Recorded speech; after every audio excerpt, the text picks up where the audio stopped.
Assalamualaikum warahmatullahi wabarakatuh. Gimana kabar kalian semuanya hari ini? Ibu rasa kalian semuanya sehat-sehat dan selalu bahagia ya. Untuk mengawali pembelajaran kali ini, alangkah baiknya kita berdoa terlebih dahulu untuk memperlancar pembelajaran dan supaya ilmunya bermanfaat di dini wa dunya wal akhirah. Berdoa mulai.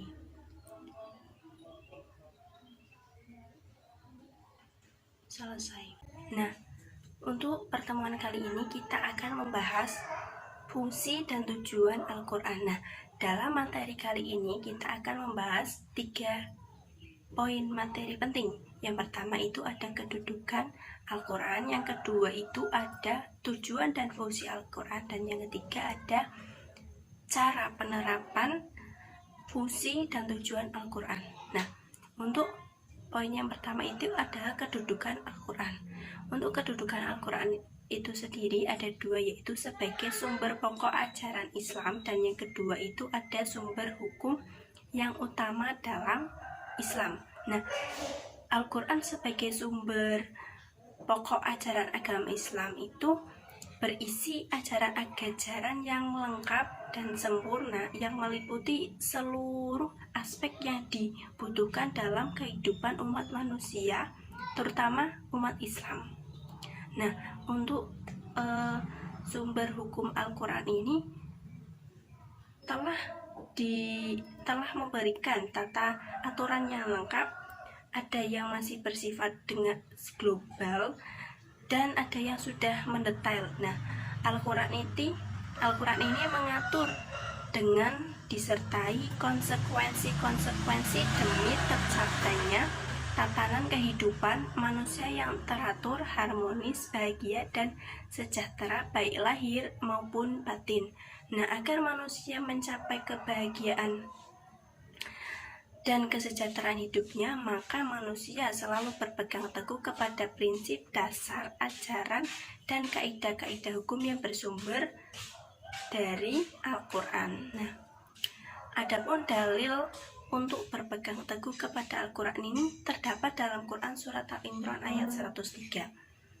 Kita baca bareng-barengnya. Bismillahirrahmanirrahim.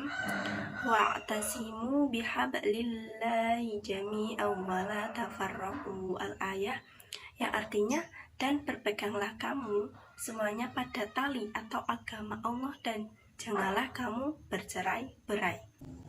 Untuk materi yang kedua itu ada tujuan dan fungsi Al-Quran.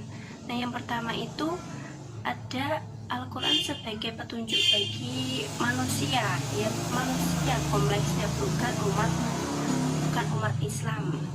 Nah, Al-Quran ini diturunkan kepada Nabi Muhammad melalui perantara malaikat Jibril yang sebagai petunjuk bagi manusia.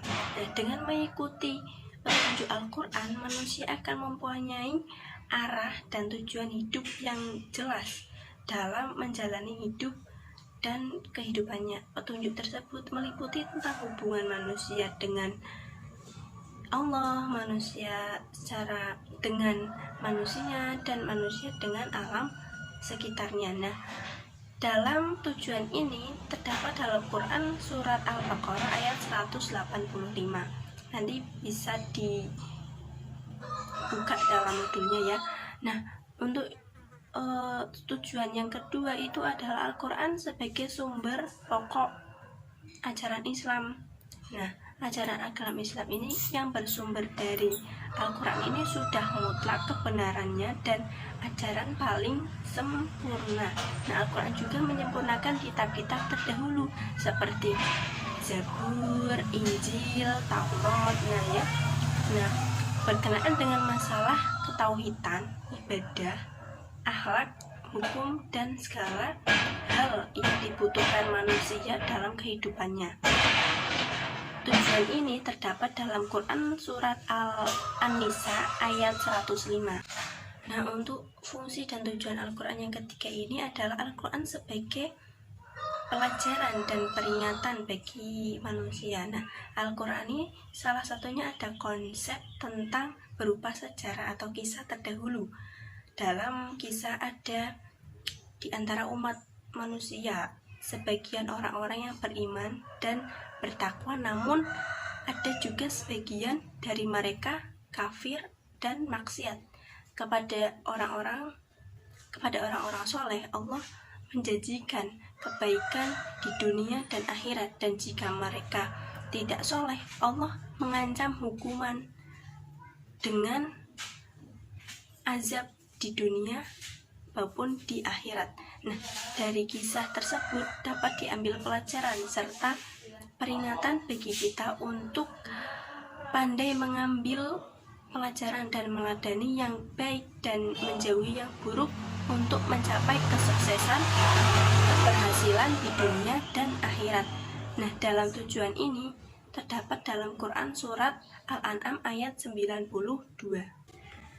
Untuk poin materi selanjutnya itu ada penerapan fungsi dan tujuan Al-Quran. Yang pertama itu menyadari betapa pentingnya Al-Quran dalam kehidupan kita.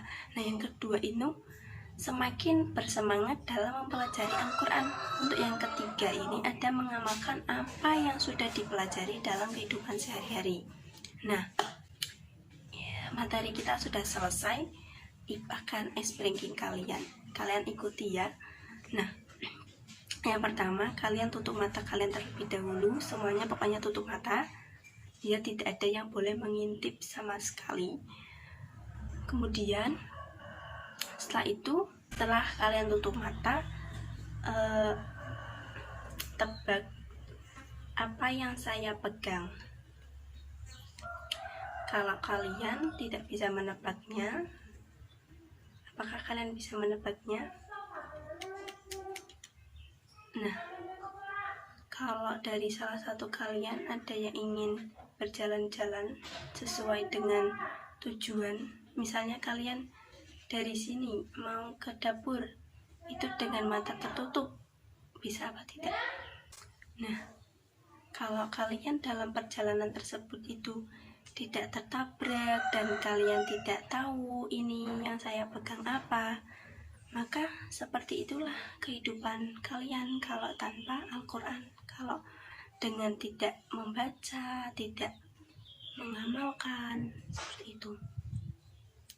Nah, umat Islam ini dianjurkan ya untuk setiap harinya itu untuk membaca Al-Quran supaya hati kita itu tenang. Dan Al-Quran itu kan merupakan pedoman hidup kita, jadi harus diterapkan dalam kehidupan sehari-hari. Jadi jika tidak diterapkan dalam kehidupan sehari-hari, maka kita akan gelap gulita gitu ya.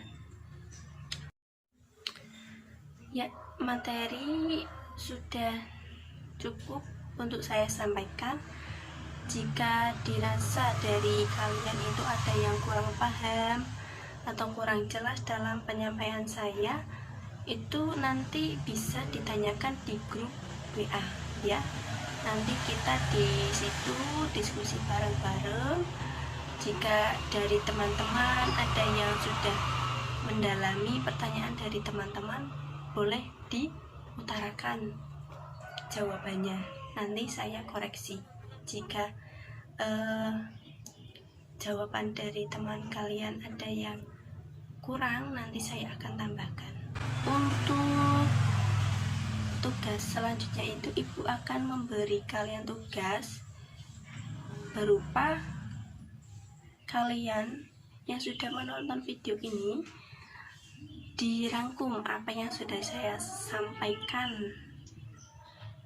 Dan untuk selanjutnya itu kan ada offline ya, jadi untuk offline selanjutnya itu nanti dipresentasikan hasil rangkuman kalian atau diperlihatkan kepada saya apa yang sudah kamu pelajari dalam video ini ya. Kurang lebihnya mohon maaf.